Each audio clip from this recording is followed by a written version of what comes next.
We are live. Good evening, David. How the devil are you? Good evening, Pete. Good to see you. Hello to everybody. Hello to everyone watching. Yeah. Oh man, how was your Christmas? Very nice break. Should we be adding a seasonal element to it? I was reviewing the last tape and we had the Christmas decorations in the back, so that one kind of dated the last one, didn't it? You know, just January in grey. Well, I'll give my favourite Oxford bar a little shout out today, Raoul's. There you go. February will have all like hearts everywhere. Oh, now you're talking. Now that would be fun. Oh yeah, happy New Year to Dave. Good to see you. I'm surprised he's not doing his own live stream. To be fair, I think he was doing. Yeah, he does enough, doesn't he, Dave? He's got a day off, and he's like, "Oh, watch these two knuckleheads." Something like that. Yeah, it's fine. It's weird. This is the first one, but already got many more lined up for the month. It just feels like 2020 is just rolled in. Carry on, more the same. Lockdown. Yeah. Anything it's twice as long year, right? 700 days instead. So we have though, but we are continuing. What's the plan, David? Why are we here? So today we're talking about, again, it's part of the Rum of the Year that we've been doing for Crafty and the Craft Distilling Expo. Had some great feedback on the last session, so thank you everyone for all the kind words. Today we're looking at a little section of it, and this is Botanical Rum.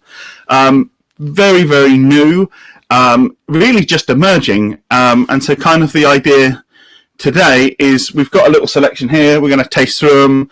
Quite keen to hear people that are watching what their thoughts are, what they've tried as well, because it's just kind of like this is a very new kind of, it's a starting point for it, and I'm just interested to explore it a bit, talk about what is botanical rum? What are we talking about? I mean, we're just two people talking about it, right? We're not saying this is what it must be and here's a long list of rules. But, you know, when terminologies come in, as they have done with gin and with other things, there needs to be at least some understanding behind it. Otherwise, it's just kind of a free-for-all and it's a bit pointless, really. So that's kind of the idea today.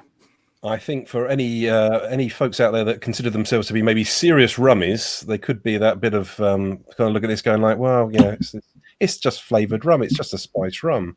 Like, what's the point? Like, you know, but to be fair, I think I've been seeing this for a little while, but I've seen the amount of spiced rum and flavoured rums coming to market, people flavouring it in different ways, that it's impossible to ignore the category. I mean, between you and I got a little bit of feedback. I mean, you know, there's nobody else with us, so you know. But I got a little bit of feedback from Master and Mole, like regarding sales of spiced rums, and quite frankly, it was far more than I expected.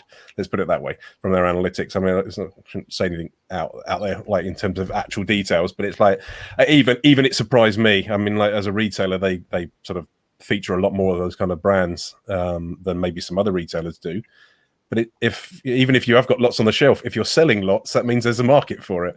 So, you know, so this is the exciting part, and we've got to, for me, very excited to kind of keep sort of anything that's kind of flavouring separate from unflavoured, and focus on that. Once you focus on it, well, then you realise that you just can't. They're not all the same. There's some very different intent going on, and in which case you can't compare apples and oranges. So you've got to start splitting them out and start considering them differently. But is a good catch-all term. It maybe kind of makes people think a little, well, what do you mean? I'm glad you asked, kind of thing, you know? Exactly. And I think what you also see is there's all those people that are making these botanical rums. This is not just someone that's got some rum in from somewhere, they put some flavour in it, they put some sugar in it, jobs are good. And there's a lot more, and as we go into each individual one, there's a lot more care and attention that's been taken. So roughly what we were talking about, at least for the competition that we did, is when we come to botanical rums, yes, essentially botanical rums is arguably, you know, it's a part of flavoured rum in some respects, as spiced is. But these are rums that are redistilled with some botanicals of some sort. So a bit like a gin, but whereas like with a gin you would use like a vodka and a very sort of very, very neutral vodka, with this you're using a rum.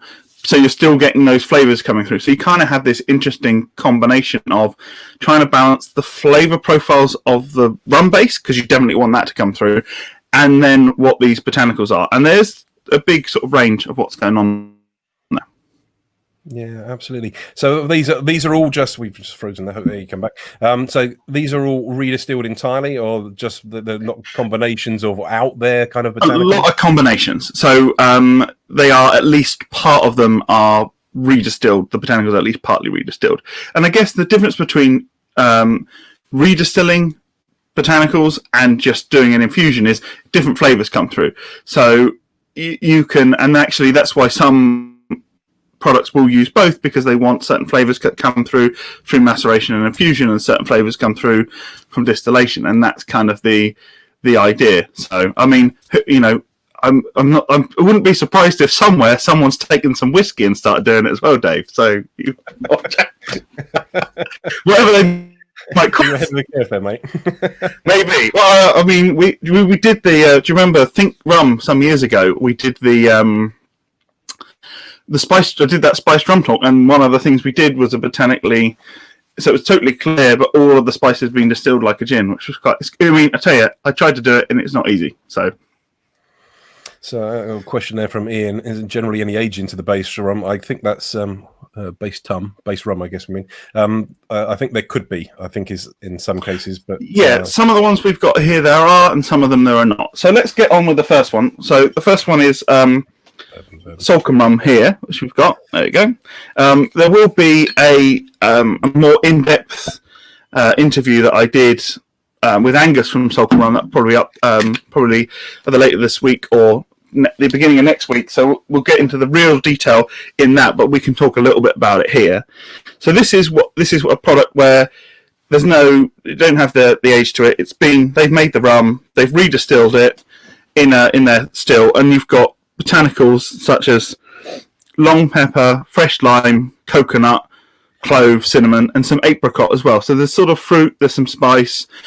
But what Angus was quite keen to kind of point out is that they pull down the intensity, so it's not necessarily botanically as intense as a gin would be. No, and that's that.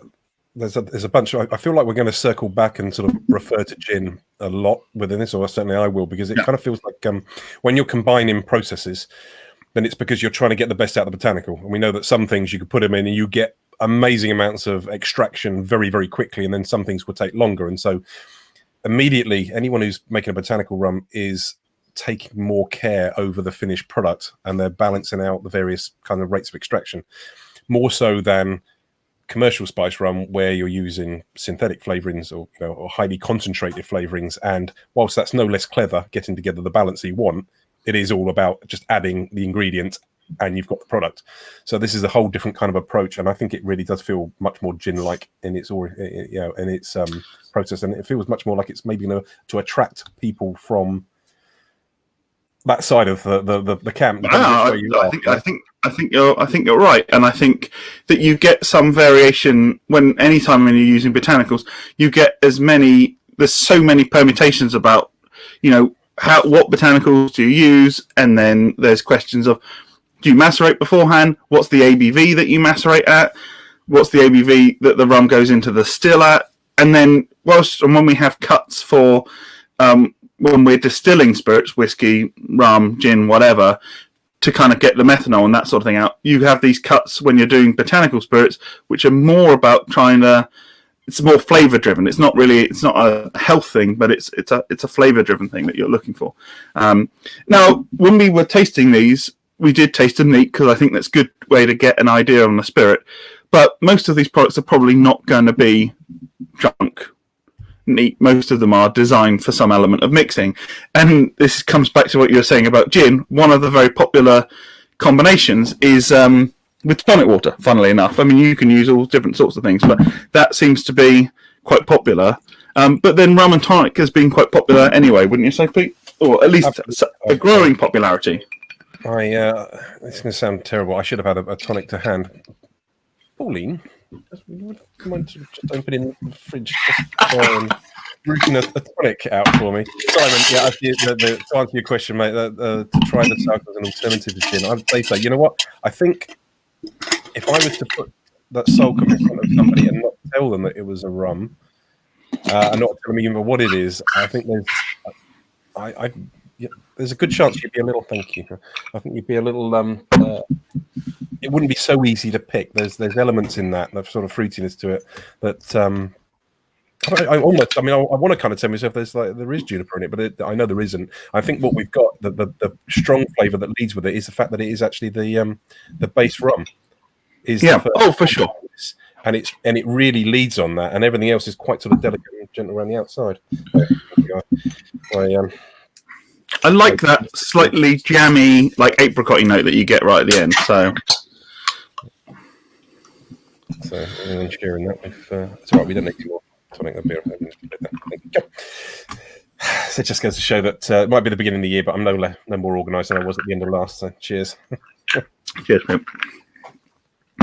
So I've actually gone, and I guess oh wow, that's really opened out. I mean, that's changed that massively. Much fruitier, I think. I mean, partly it depends on what tonic you're using, and I guess that's the nice thing about. Oh, very good. London like that, very nice. I've actually got London Essence as well, but I was like, oh, I'll be fancy and I'll go for this grapefruit and rosemary. But that's the great thing in terms of mixing it with tonic and things like that, is that there's so many more tonics now on the market of different flavours. There's so many more mixers on the market, right? There's so many things that you can play around with. I can imagine some of those, they're like the bartender Coca-Colas. Have you tried any of those, Pete? Yeah. I can imagine some of those might work quite nicely in there as well. We get so many sort of mixers and things to try. I am a little bit traditionalist, I'm not going to lie, but let me try the London Essence. So, excuse me, London Essence, one moment. It's quite citrusy anyway, isn't it, actually? It is quite, and I think that works quite well with the rum. So anyway, that's the Salcombe one. So we move. Let's finish that one off. So, we move on to Scratch, which is from up your old way, Pete, in Hertfordshire. I know you're in Buckinghamshire, but it's up that way, 3 counties and all that. An hour or so from where I used to live. Not too far at all. Too far. I have to say that I was very close to popping and saying hi during the summer, but I didn't manage to get there. It was just too late. But I really would like to. Quite interesting. Well, they're doing very. Yeah, I mean, I was speaking to Doug today, and if he's here, hello, Doug. And if not, he's going to do the catch up, which will be on YouTube later. But every time I speak to Doug, it's so interesting because he's got such a technical mind. We talk to him for hours about all these sort of variations on distillation and things like that. So the difference kind of with their approach to it, and so Salcombe's is somewhat is inspired by the history of these kind of clipper ships that used to bring in fruit and things like that into the port there. For Scratch, what they've done is they've tried to find botanicals that grow locally, and actually they're either grown right where the distillery is or they're foraged from the county, sustainably foraged, I must add, but things that would complement rum flavours. It's important sustainability, don't laugh at me, Pete. They're not scrumping. They're not out scrumping it from the well, yeah. And they're all vapour distilled. So rather than being the botanicals in the pot, the alcohol is heated up, and then as a vapour, it passes through. So it's a little bit more delicate in some respects. How Bombay Sapphire make their gin in a similar way with the vapour there. So these are designed to complement rum flavours, but they are all British botanicals, basically, or stuff that grows locally. But they've got. Sorry, if you look at that, so that bill of materials that kind of goes into it, you wouldn't necessarily think traditional spice rum at all. This is quite a vegetable. No. You're getting. I mean, there's some like floral spiciness. Like, I mean, I don't know what's in there, but it's like chamomile and maybe meadow sweet or something like that. There's definitely like this slightly hay note, particularly on the nose. Into the palate, it's quite a transition. I mean, that sort of far bigger nose, much softer, sweeter onto the palate. Yeah, it's got that kind of I said there's as a herbal. So herbaceous. I think that's fair enough. Yeah, absolutely fantastic. I'm quite keen to try that as well. Doug was quite keen to point out again. It's something that's designed for mixing. So I'm going to try mixing it with, because it had those floral notes. I'm going to try this one, Fever Tree Elderflower, for this. Oh no, actually, I tell a lie. I'm going to try it in a daiquiri, which I've preloaded already. So let's try that.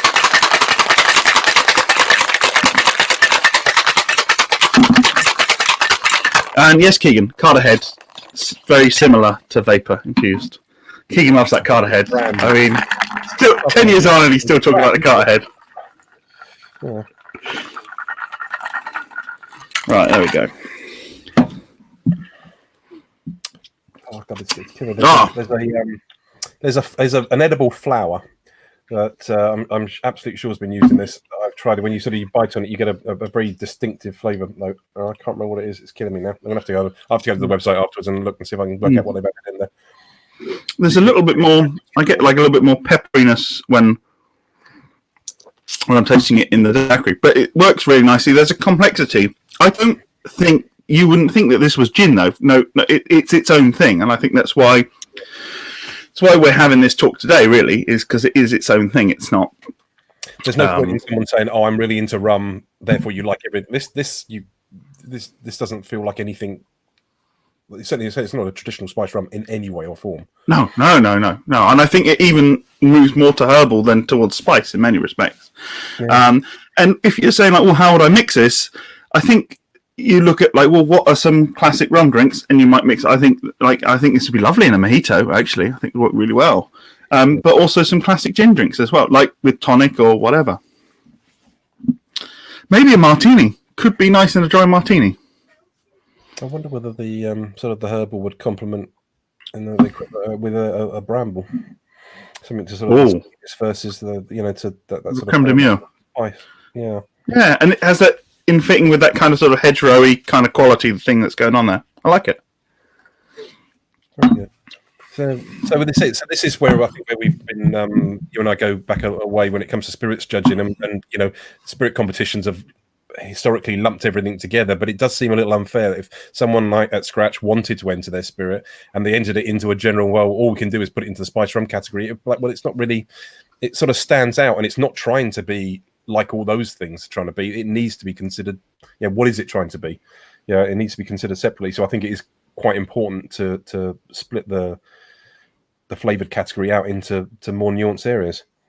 Well, exactly. I remember one time we did a judging, and it was, I don't know how many we had. It was like 40 odd rum arrangements, wasn't it? And even those, they're their own thing, right? It's not the same as, it's got its own flavour. And I think my view, certainly on judging, is always trying as much as possible to give the spirit as fair a shake as possible. I think that's the most important thing. So we'll move on. So that was Scratch. They also do very tasty aged rum as well. It's definitely worth looking out. And I think hopefully we'll get Doug to come and do a little bit of a talk at the expo, at the virtual expo, which will be in April 21st to 23rd, I think. Of course, Pete Boy, hopefully you'll be there as well. Generally, rum's obviously is why we're doing this talk as well. It's a growing trend in the UK, and it's really getting that momentum. So certainly for those people that are distilling it and doing that themselves, very keen to support what they're doing. So we now move on to UK rum producers has gone up and up and up and up over Christmas. I found at least another half dozen that I hadn't heard of previously as well. So it's getting to the point where I can't keep up with a list. So I got that way with gin. Go to bed and wake up and there you go, another 3. Right, what you need to do is get to the point where people email you and tell you, I've got this new rum distillery, then it's easier, but not so easy. This is Forum, or Forum, whichever way. Sorry, guys in Portsmouth, for what you're watching. So this is Portsmouth Distillery. They were the winners of the Cinnabar won the spiced rum for Rum of the Year. Of course, the Cinnabar is also technically a botanical rum in some ways as well, because some of those botanicals are distilled. So Yeah, so this has got in it elderflower and gorse flower. I think the gorse flower grows around where this fort is, which is where the distillery is in Portsmouth. Sweet orange peel, lime peel, and coriander. So this is a little bit more towards a gin botanical profile, certainly with that coriander. And they make gin as well, make some very tasty gin, and they make some very tasty rum. And this kind of sits in between the two. So yeah, let's have a little taste of this.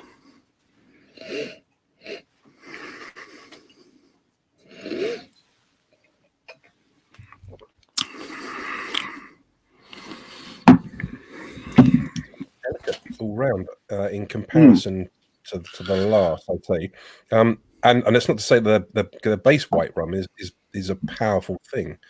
So it's a combination, but that rum really comes through on the finish, tasting it neat, I think. Subtle across the board, I think. But I'd say really finishing rum, no mistake in that. Again, it's obvious that this is a rum they've made themselves. It's a pot still rum. It's character. Yeah. Oh yeah. So I'm going for the elderflower for this one, because elderflower's in there. There's those floral kind of citrusy notes. I think it's, again, just to iterate that point, I think it's so interesting tasting things neat and tasting them mixed. There's such a big variation, particularly with these particular products. Oh, thanks, Simon.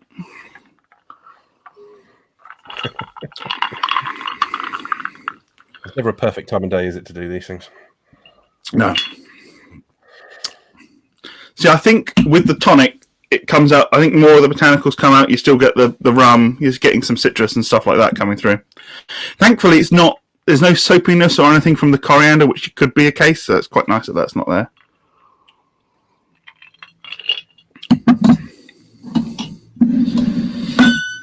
So I suppose part of the problem people have with this is to kind of, when you get liquid on lips, you can get people to understand it, but it's kind of getting that message out. Are these are going to be quite different from what you expect when if you're taking it to someone for the first time and say it's a flavored rum, and people will go, oh, I don't like rum, or I don't like white rum, or you can be quite dismissive of it before you get it, and then actually in reality the product itself is so very, very different to what you're expecting. Education, I guess, would be the continuing challenge. I guess, like, the thing with a product like this, where I guess it could be useful is, let's say you're not at the moment, unfortunately, but in 2019, when you could have trade shows and stuff, someone comes up to your thing and they say, "Oh, I don't like gin." If that's what they were selling more of, you can say, well, we got this. And then, and I guess if you're more focused on the rum, they say I don't like rum, then you can say try this, I guess. But you're right. There's a very much, and it's somewhat the case with a lot of these products. There's a little bit more education. There's a little bit more. If you can get someone to taste it, that's really helpful. I think I would say I think at least for the next quarter we've got. We're going to be carrying on the way just we are, aren't we? We're in lockdown currently, and so the opportunity to do this online stuff, get in front of people that way, I think is going to be there. There's definitely a lot more interest in the UK craft spirit market in general, I think. In answer to Keegan's question, the first three that we tasted, so the Salcombe, the Scratch, and the Forum, they are all they make the base spirit themselves. Oh, sorry, I should say the Forum is also described as a garden rum. That's the other little descriptor it's got on there. And actually, one of the other points I was going to make, particularly with the Scratch, is when you talk about, as we talk about in gin for like botanicals and stuff, an element of terroir. It's not quite the same, but this idea of trying to capture some of the local area in the bottle. If you're making rum in the UK, it's quite hard to do that. Yeah, to say the least. But potentially, with this approach, you can at least get a little bit like that. And as there are more distilleries opening up, that is always consistently something that people like, is they like to have a bit of a local story in the products as well. Not just that it's locally made, but if there's some element of local ingredient that's in there, and this is a way to do it. So I think that's something, anyone that's a rum distiller or thinking about it, this is definitely something to have a consideration on. Also, I just remembered with the Scratch, they have a separate still for doing the botanicals. So the rum is made on one still, and the botanicals are made on a separate one, and that's partly because you typically will get some leftover residual oils from the botanical distillation, and you probably, depends on what your preference is, but you probably wouldn't want those for doing your initial run. So yeah. I think the opportunity for sort of seasonality in this as well. You can have a winter version versus a summer version. Based on what's available, and that further narrows it down, doesn't it? And it really draws you to an area. There's a lot of choice, and it can be a reasonably quick product to create. It's still going to take, there's R&D time. It still takes time to rest and that. But if you're talking about variations, it's quite a quick way of being able to do it. So we now move on to Market Row. Fantastic. Very new to market. If you forgive the pun. Bad pun. Oh. There we go. Actually, in contact by the company on that because of the Foursquare connection. Yeah. So this is a blend of Jamaican, Barbados, and Dominican Republic rums. I believe is 5 years that they've been aged for, and then this blend is then redistilled. So this is the bottle. Sorry, everyone. Go Market Row from London. Is then redistilled with these botanicals, and they are vanilla, clove, black pepper, mace, allspice, black tea, hibiscus, red rose, and oregano. Nearly said oregano, but I didn't. And so much more of a classic spiced rum. There's some other bits in there as well, but more towards that end. Again, it's obvious straight away that rum base is still very present. Yeah. Oh, for sure.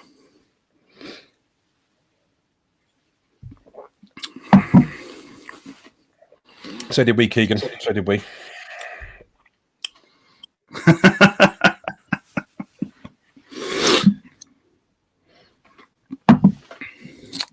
Much more. I mean, I think there's a similarity to a spiced rum, but it's not. It's not the same as just a normal spiced rum. It's much drier is the most important thing, I would say. I think I enjoyed it. Yes, I am enjoying it. It's impossible if you do any kind of spirits judging. I think you just can't. You can't go into spirits judging and not be interested in spirits in general, and the way that things are created and how they're realised, and did they, is there an imbalance or is there a harmony to it? And I think actually this one, again, they've done a very good job. There's a sweetness on the nose. It's really quite attractive, and to be fair for me, I mean the Dominican component there, without wishing to sound sniffy, would be add some oak to it, but not any rum flavour. But the Jamaica and the Barbados is where you're getting the flavour combination. The Jamaica is very nice in there. I think the tea works very nice. That's like a big. I mean, there's the spice, but there's like slight tanning. But again, it's really nicely balanced. It's been done. There's a lot of care, obviously, done making it. A lot more factors to think about as well. It's not just putting together a blend of 3 rums as a finished product, then to factor in all the botanicals and other flavourings. And they launched. Sorry, I mean, that, as you say, is much closer to somebody who wanted to be. If you are rum orientated, this is a nice, easy kind of sort of closer to centre, as it were. Whereas some of the others have pushed further out. It's a sort of like more grown-up spiced rum kind of feel to it in many respects.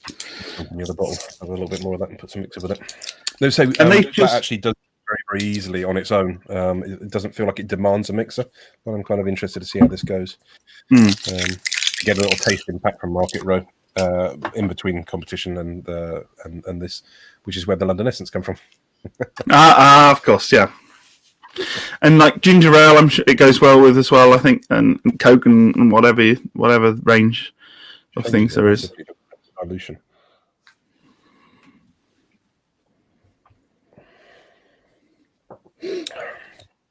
Let's say it, but actually, I would. Well, the finish on that's completely different. Well, cabbage is not the right word, but there's a very green vibe to the finish. I'd love to try that with cola. I hate to say that. That sounds very basic to say, but I'd love to try that with cola, just to see kind of how that I haven't. It was pretty good. I think I also someone went because they did an online launch, and I tried it in a dry martini as well, and I thought that was. You managed to take my space. I couldn't get.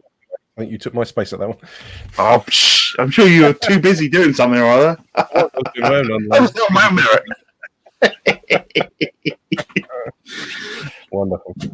But a different approach, I guess that's the thing, isn't it? So they've had the first three where they've been doing the whole thing themselves, and then this is a different approach, using different rums but with a blend. But there's still definitely a skill involved with that and getting that balance right. And they're very clear about it. There's no mucking about. They're like, this is what we do, this is how we're doing it. And I think as long as you're clear, that's really important. So this company has a sort of a larger drinks industry sort of backing behind it, don't it? People with more experience of. Oh yeah, very experienced team for sure.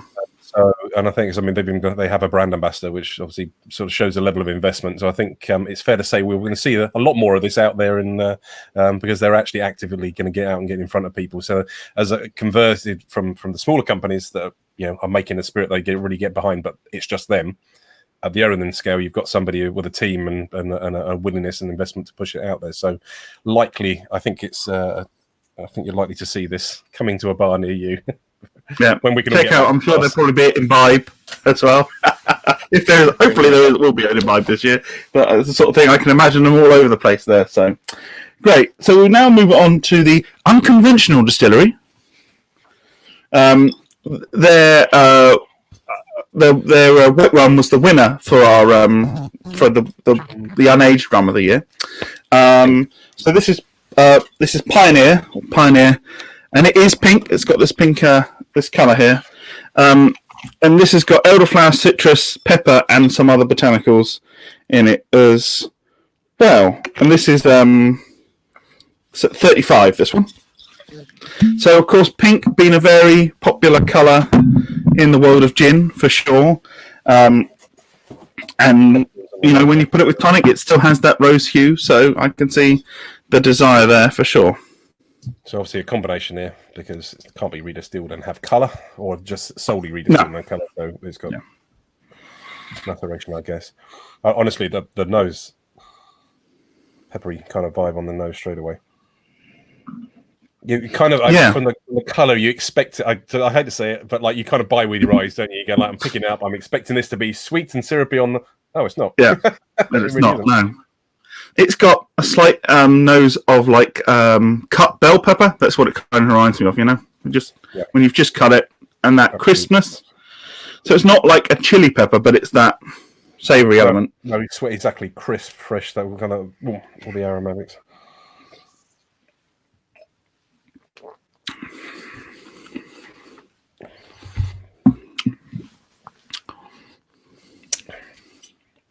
Capsicum doesn't go away either, does it?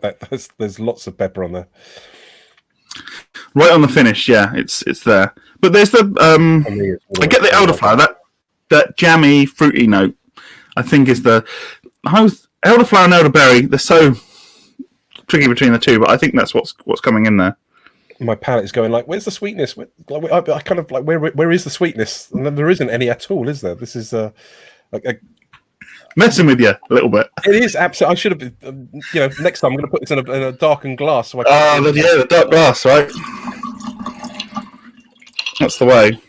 It is hard because you taste it and you if you've tried some pink gins and stuff, you think, oh, it's going to be really sweet, and it's not, and it's kind of. It's actually. Oh God, is this a product for a Bloody Mary? It might be. I mean, Red Snapper kind of. I think those flavours.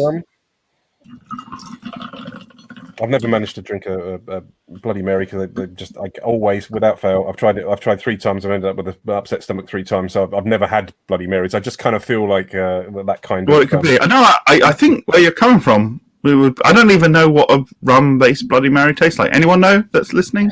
Keegan, you surely know. Sort of what? Bloody Pedro, isn't it? I think. Oh, it's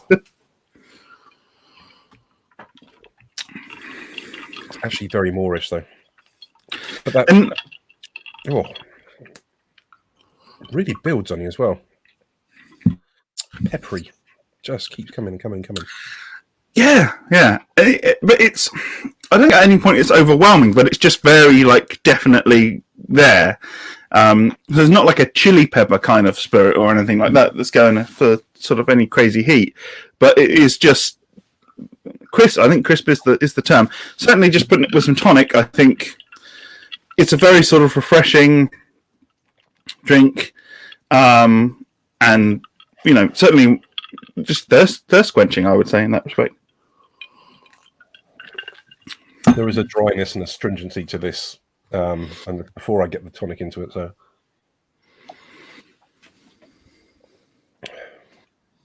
to be fair, that's brought a little bit of sweetness to it. I don't think that it doesn't feel like I want to drink that with tonic. I feel like I want to drink that with something else. Pauline, can you get the champagne for Pete? Pint of Guinness, please. A good question from Dan there. Yeah, I mean, you make a good point, Dan, and I guess that's the thing with any product that's got any particular colour to it, or even like what the label looks like and things. You can go into it with expectations. Yeah. So I might have gone into it with an expectation of, oh, it was going to be really sweet, and actually I really, really like it, and then so that it's kind of flipped it around. But you're right, someone could go and think this is going to be pink, it's going to be more like a spiced rum or something, and then it's not. That said, I think once you've mixed it, I don't think it would be a huge problem. But it is an interesting question. I don't know. I'd have to speak to them and see like what. I'd be very interested to kind of hear where the thinking was coming from going for it. My guess is, you can have it, you put it with tonic, and it's got that nice colour to it. It's attractive. Maybe that's part of it. The having a coloured product the way it is on the shelf. It's going to call to different people. This is a product that's being staged. It's not looking to call a Captain Morgan Spice or a Sailor Jerry kind of character. This is going to call a different audience immediately, I think. It is. I think everything we've had so far is it's flavoured, but they're not sweetened. I think everything is just flavoured. Not had anything that's gone down. And I think that's kind of always what my kind of thinking was with botanical rums when they first started to kind of appear, was that they were flavoured, but because they were flavoured via distillation, they tended to be a lot drier, a lot less sweet, or maybe with no added sugar at all. And I think profile is a bit like, it's similar with flavoured vodka. You can have flavoured vodka that is made by, getting some vodka, cutting up some strawberries, sticking some strawberries in there, maybe a little bit of sugar, strain out the strawberries, tasty as you like. A bit like limoncello, really, but with strawberries. But you can also have ones that are done with like flavourings and stuff, and then you can have some vodkas, which we're starting to see more of, where they are, basically like gin, but without the juniper in it. And there are certain flavour profiles that you get through distillation. Lemongrass would be a good example, lemon verbena as well. You don't need to have all these other botanicals in there. It's just a nice expression as it is. Yeah. Oh, don't make me say it. So many gins are missing juniper anyway. I needed to say it. Oh, wonderful. Very good. Right, and then we've got our last one. I don't know if you've got any of this one left, because we had it for the last tasting. Have you got any of the Ranulph? I have. I've got one. I've got one. So this was the winner of the Botanical Rum. And we talked about this before. It's a tricky old business, as you can imagine, to judge, because there's such a great variation. But we had a few judges, and that was quite helpful. And we had a couple of judges that were, a bit more sort of man on the street, as it were, which I think is helpful for products like this. And this was the choice. But the others did well as well. But this is the top one. So this is from the English Spirit Distillery, and so this has got the botanicals for this because it's done in collaboration with the Explorer, so Ranulph Fiennes. There you go. So the botanicals are wood. So it was a difficult one to find exactly where to put it, but I think this is the place for it because they are distilled. So rather than putting the rum into the wood distillation. So you have Sequoia from Canada, Norwegian pine, and date palm from Oman, and they're to represent different explorations that Sir Ranulph had been on. So this is one I did say this before Christmas, that when they released the press release went out and they were going to save rum from being shit, and they're going to the whole approach to it is like, why age? Want to do this of it, and it's kind of like, and it did get some derision on the rum forums, probably deservedly so. Before people have tried it. It's always the case. I mean, I want to try everything before I have an opinion, because I've been, I've been burnt. Maybe I was burnt once, and then that was enough. Now I'm like, no, I'm not going to bad mouth. I got to try it first. And if they tried it, then you'd know. Actually, it's really tasty. It's really nice. Yeah, and it doesn't drink like an aged rum, but it does drink like an aged rum. It's got like it's weird in that the flavors that you get from it remind you of, but it's not. I don't think. I'll take the Pepsi challenge and say that I don't think I could be mistaken from an aged rum with this one, but it has qualities. Yeah, I think that's fair to say. It's not done an interesting job of it. They really have. Yeah, and the big question is it something that's nice to drink? And they're very clear about how it's made, and I think it is, and it mixes very well as well. As I said, with everything, all these things were mixed as well. I suppose if I was being mean to some rum category, which you probably want me to be now, there are some rum producers in the world that do make very, very light spirit, and there is only oak, and maybe they use a bit more than just time in barrel to kind of create the flavors. But there's interest, there's complexity on the nose, there's complexity that travels over onto the palate. There is a persistence. I think they've done a great job with it. And I mean, the other thing is these woods. As far as I can think, I don't think that they would necessarily. I don't know what the term is. Coop well? I don't know. I don't think you could turn them into a barrel. I don't think they would work. So, if you want to have those flavors, you have to think about it in different ways. I don't think there's any problem with that at all. I think it's there's a lot of different botanicals that you can have out there, and these are not the weirdest botanicals I've ever seen either. So, exactly right. I'm going to use the very, very last little bit of the sample you gave me, which is tiny, David. Tiny sample. And we'll put a little bit with it. I kind of feel, again, this doesn't feel like tonic would be the one I'd go with, but I haven't got any cola to hand, so I'm just going to give it a tonic. It does, again, very nice with cola when I tried it, so. I had tonic, and when I was tasting it, when I was doing the judging, I had both to hand, but a lot of them seem to move more towards the colour. I'll take it back. I'll take that one back, actually. That's kind of almost like a kind of cream soda kind of vibe coming up on it. It's like it's has brought the sweetness out. Right, so that's it. So I mean that just it. So we've got like rums there that really don't fit in the mass market kind of definition of flavored products, but but far more interesting. And obviously, I've gone into it. And I think every single thing that's here, like some proper time has been taken to think about what the product is, to think about how it works with what the base spirit is. Like these are not rushed products. These are not stick it in a barrel. Cash cows. These are things that like people have taken their time to think about, which I think is great. My first thoughts were I wouldn't have that with tonic, but actually I think that drinks very well with tonic. It was actually really quite nice. It just opened up that kind of like whole kind of cream soda kind of vibe for me. I really enjoyed that. The what would I like the most though? I mean, are we allowed to pick one out of all of those now? You can pick one, yeah. Just in hindsight, having drunk them, I know we've already crowned Sir Ranulph Fiennes, but coming back to it and sort of trying it, I think I'm going to put this two ways. The one that actually I found actually the most interesting critically is our pink rum. But the one that I think if right now, if you and I were taking a gentleman's bet on which one's going to be doing very well commercially in the future, I'd say Market Row is going to be all over the place. And that's not just because of the level of investment. I just think that's quite a versatile product. But I think there's lots of ways you can run with that. But, I think that's true. The pink. Oh wait, what's my glass? Which one did I use? Go back to that one. That I think it's actually. I'm intrigued and keen to find the perfect cocktail kind of mixer for this. That's the thing. That's actually, I think that all of these are on their own. They are interesting products, but these are also spirits in their own right that should be cocktails. The things you want to do with them. Oh yeah, drinks. yeah. There's going to be a perfect pair for this.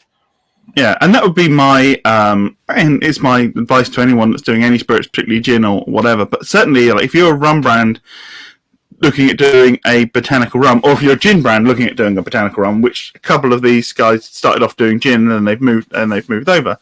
Like this is the sort of product that I would want to try and get as much as possible. And again, it's difficult at the moment. Well, maybe this is a good time to be talking to bartenders, but to get these people involved, because actually, if these products are like part of cocktails and cocktail menus and stuff, maybe just even if it's just very locally, I think there's something really to be said. I think that's how you drive the following for the spirit is doing it that way. Because yeah, I mean, each one, they've all been so different, and each one you're just like, oh yeah, I reckon maybe I'll try it with that, I'll try it with this, and they can be all these different cocktails. And I think some are long and some are short, and it's just quite fascinating, really.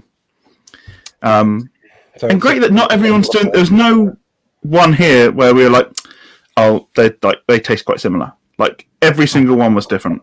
Oh my god. Really, actually, yeah, and that, unfortunately, in the world of spice rum judging, you can get a lot of Me Too's that sort of are just trying to ape the main market leader. And of course, they're never going to beat the market leader because there's no way they can get, because the market leader's out there on price. So yeah. You're flogging a dead horse. You may as well chase something that gives you a different edge, a different element. But the mode, like you say, that idea of where they've come from this is not somebody who's taking lots of aged rums to create a blend. They're working an entirely different matter.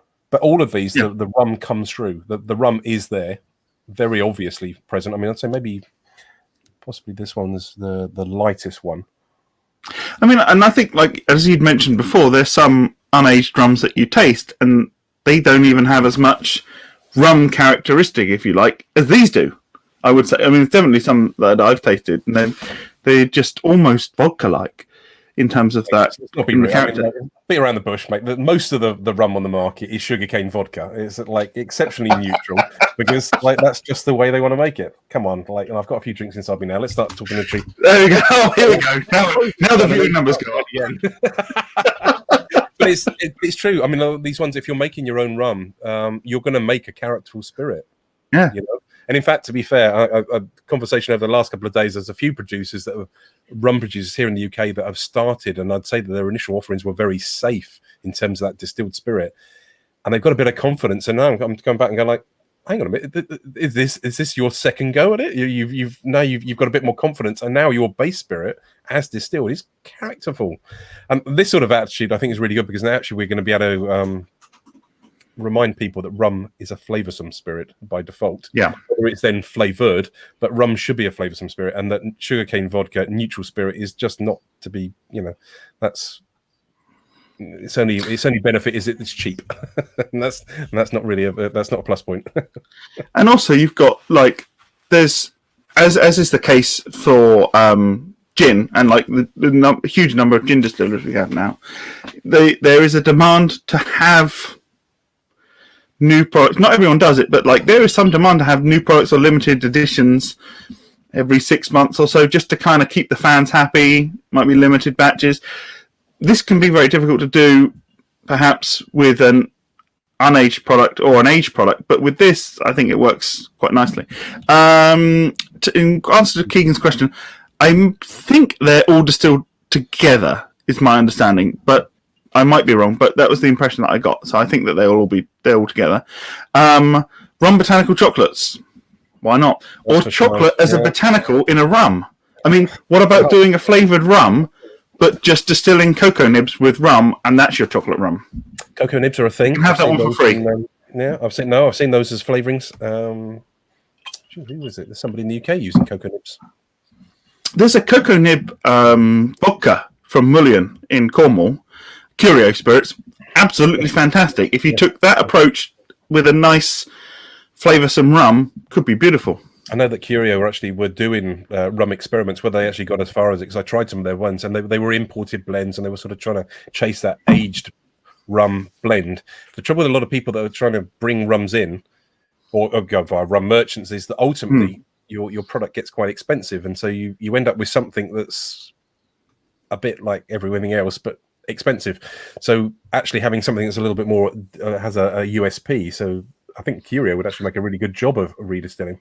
Oh, I think so. Thanks, Tom. Nice to see you. Happy New Year. Lovely to see you there. There's a gin distiller, but he's on our rum talk. So, what might the future hold? Happy New Year, Tom. All the best, mate. If you're on dry January, why? But if you are, their non-alcoholic stuff is very good. But I'm not, evidently. Neither's Pete. I'm actually generally quite excited about this one. I feel like this needs some cocktail work for this one. Right, cool. Well, that was good. I enjoyed that. There we go. Any questions from anyone else? Any thoughts on Botanical Rum? Do you think it could be something? Do you think we're just hot air? We've got, I think it's fair to say that actually we haven't got, whilst we got a very good turnout for the first year of the competition, we haven't got everyone out there. So there are other ones to come to. Hopefully they'll be keen to get in front of next year as well. It's an interesting competition because there isn't that kind of grading and stuff. It's kind of like on a panel, this is the one. And that's not to say the others are crap. It's like, no, not at all. Like some that are very, very close on points, but there is one winner. It was tough, particularly the age gin was very close this year. But I mean, but that's exciting to me. That's exciting because, as we said in the other video, like 10 years people have talked about rum being the next thing, and now I think like actually we're going to get somewhere, and it's largely because these distilleries are going to be there, which I don't think they were, not in the same numbers, not with the same variations as they were before. Yeah, we've got we have different rums. These are products that are going to attract different people to the market. I mean, like if you're into your aged Hampden Estate rum from Jacob, then these are not the product for you. But these are still going to get people talking about rum. So I think it's actually even more important that actually we do talk about rum in the appropriate manner. And so I feel like for me, 2021 is going to be sharing the fact that like rum and flavored rum just need to be treated very, very separately, and perhaps calling out brands that sort of play up on the name of unflavored rum but are flavored products. So I want them to advertise that there is there's an interest for spiced rum. That if you don't tell people that's what you're producing, then you may be missing out on sales because of the increased interest. So it's a thing. It's going to be an interesting. There's also, I guess, like a question to say, and I know we've got a rum judge with us here. Well, not just you, Pete, but also I know we've got someone on the panel on the thing here. Should the botanical, the spiced rums be judged by a different panel, or should it just be judged by the rum panel? Because it's always historically all the rum is just judged together. But does it actually make sense for the people that are picking over the finer points of the unaged rums and the aged rums and the blends and all that to also be judging all the other stuff? I mean, I know I'm saying that, and our panel. Well, to be fair, we did it in two lots, didn't we? We had the aged and unaged was judged in the afternoon, and then the flavoured, botanical, and spiced was judged in the evening with a slight variation on the panels. But should they be judged by different panels? Keegan, you're here. You must have an opinion. Crossover. No, I think but for what it's worth, I think actually that they are very different. The problem we got. So if let's sort of change the question around and said, okay, so what we've got is neutral grain spirits beverages. And some are flavored and some are not flavored, but we'll just get them to be judged all together, like kind of thing. So, are we going to judge vodka and gin at the same time? No, you need to compare. Gins need to be compared separately, and within gin, you need to then break them down into even what they're trying to be. Are they a fruit gin, or are they a classic London dry, or whatever it is? So I think actually it's a shame in many respects that the word rum has carried through, whereas gin is a separate thing, even though invariably the base is the same as vodka, but they are considered two different names. They're considered separately, but spiced rum, that tag of the rum part sort of draws it into the category. And no, absolutely not. You know what? Just to preempt what I'm just about to say, so Pete Thornton at Black Tears has been doing some sterling work getting Black Tears as a spice rum out in front of bars and things across the UK. So much so that that brand has then been recognised as a trending brand in the top sort of tens of rums that Drinks International thing they keep peddling out around about this time of year. But my first reaction to that whole kind of the thing is that why are you putting a spice rum into the rum category? You know, you've just lumped a flavored product in with supposedly all the sort of the authentic stuff. So it's kind of like the chip on my shoulder is going like, why would you do that? You're not respecting rum. You're trying to just lump all bunch of stuff together. But it's actually, I think, genuinely, I think when it gets a little bit, when this sort of category, this sort of products become a little bit more, they've got to be held separately because they're just completely different things. They're different demographics. You're going to use them differently. You know, and they're not the same sort of people are just not going to you're not going to react the same way. In answer to Keegan's question, is bot rum, I mean, sloppy type in there, Keegan, go on, botanical rum, is it being included in the same as spice? Not for rum of the year, and World Rum Awards? World Rum Awards, we've separated it out, and I'm not quite as involved with IWSC as I was, but I was pushing them also to kind of to separate it out as well. Yeah, I think it probably will be.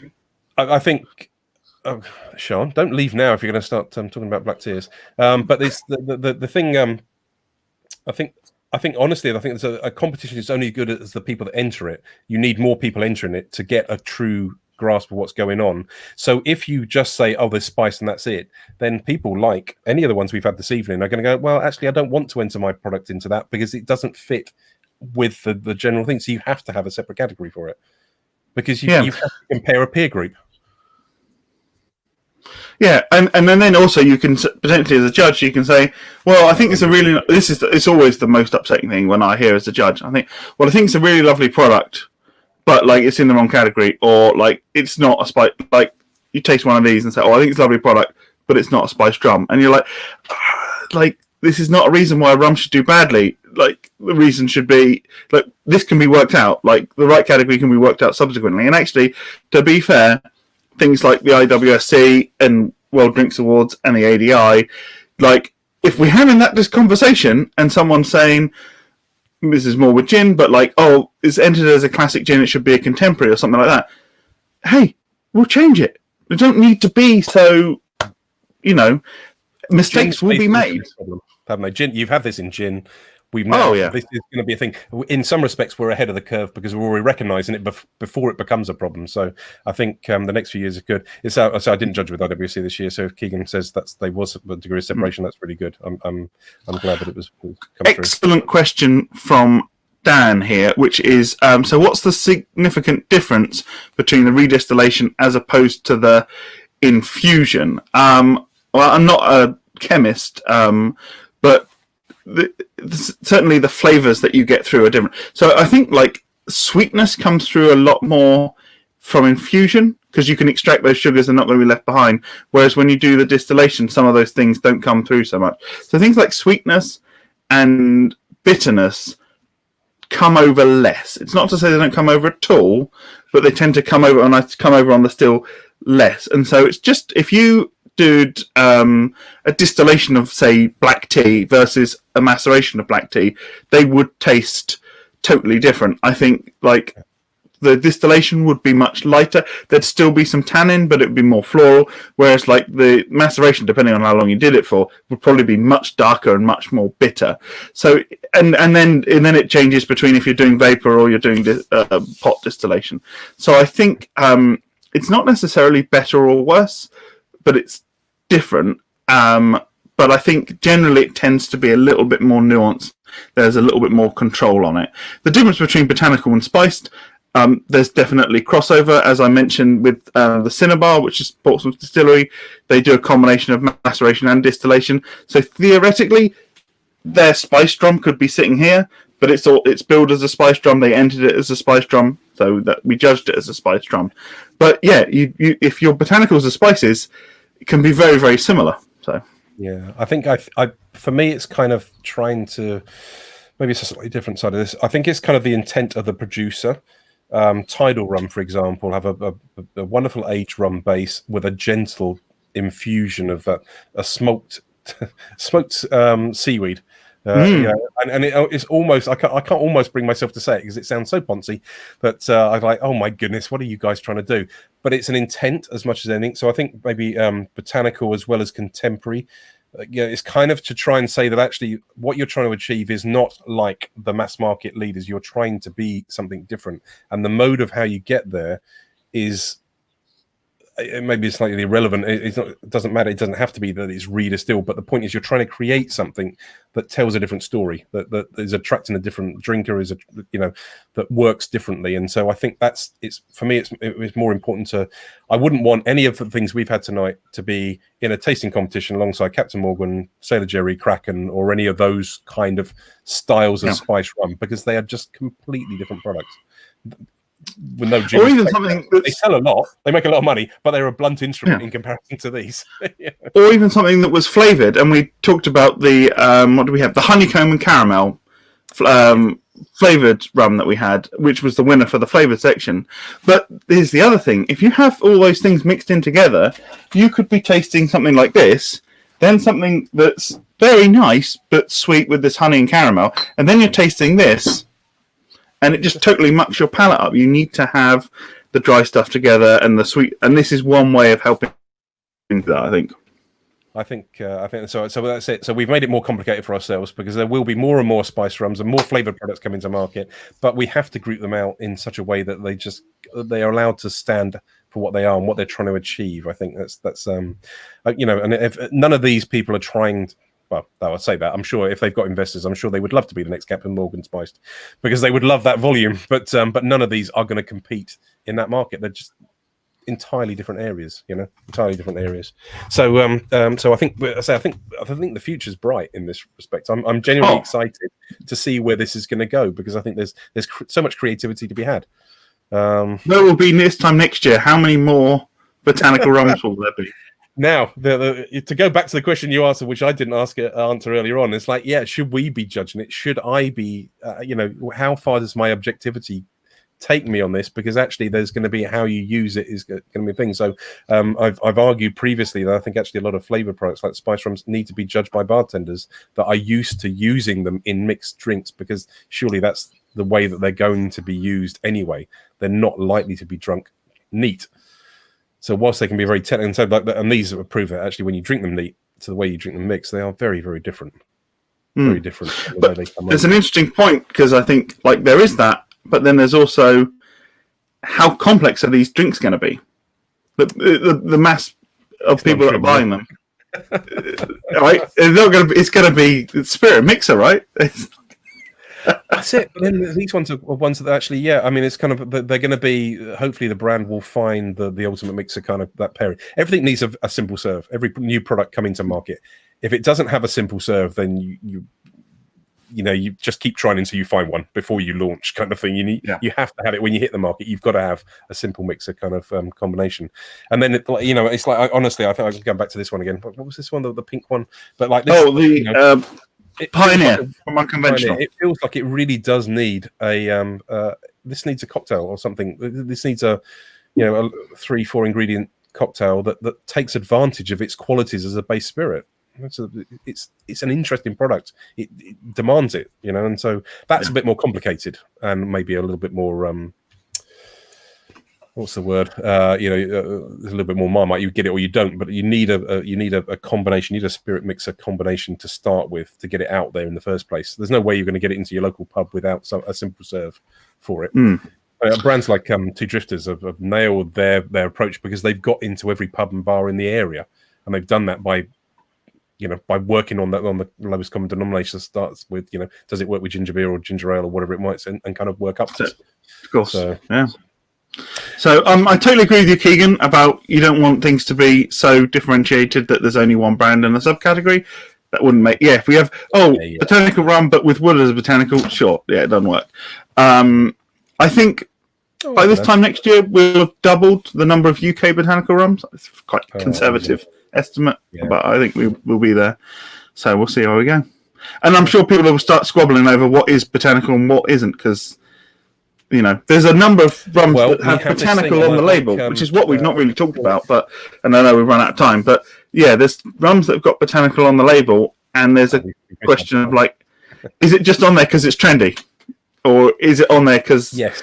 there's an approach that they're using individuals, Well, treating them in a certain way? we've got to get this out there a little bit. We've got to kind of help to manage people's expectations. We've talked about, are they, if a rum was distilled in Essex and then add Cornish water added to it from a borehole or from mains, does that make it a Cornish rum? Kind of, is that kind of? There's lots of things about sort of defining the UK craft scene that need a little bit more. And I'd love to take this a little bit further actually, and draw some other people into it. Have a little panel discussion where we get a few other producers. Let's do it for the expo in April, Pete.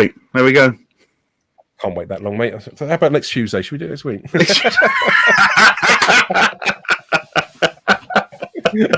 No, maybe Wednesday. No, I've got to. We need a regular rum conversation that talks about. I think so. Yeah. The big questions. Big questions in rum. We need to get you that proper snazzy jacket though, and theme music. I can get a jacket. Oh, should I get? Like that snazzy one that you're wearing on that boutique rum label. I can't quite reach the label, mate. It's just behind me. But yes, all right. I get the gold lame jacket. Do I need a bow tie? No, but you need a theme tune. Okay. How about that one from Death in Paradise? We'll work on it here. But Sarah will play the piano. I'll sing it. Wonderful. Yes, please. Thank you. I enjoyed that, David. Thank you for excellent. Thanks, Pete. Thanks everyone for watching. We'll see you on and on. See you next time. See you later. Bye.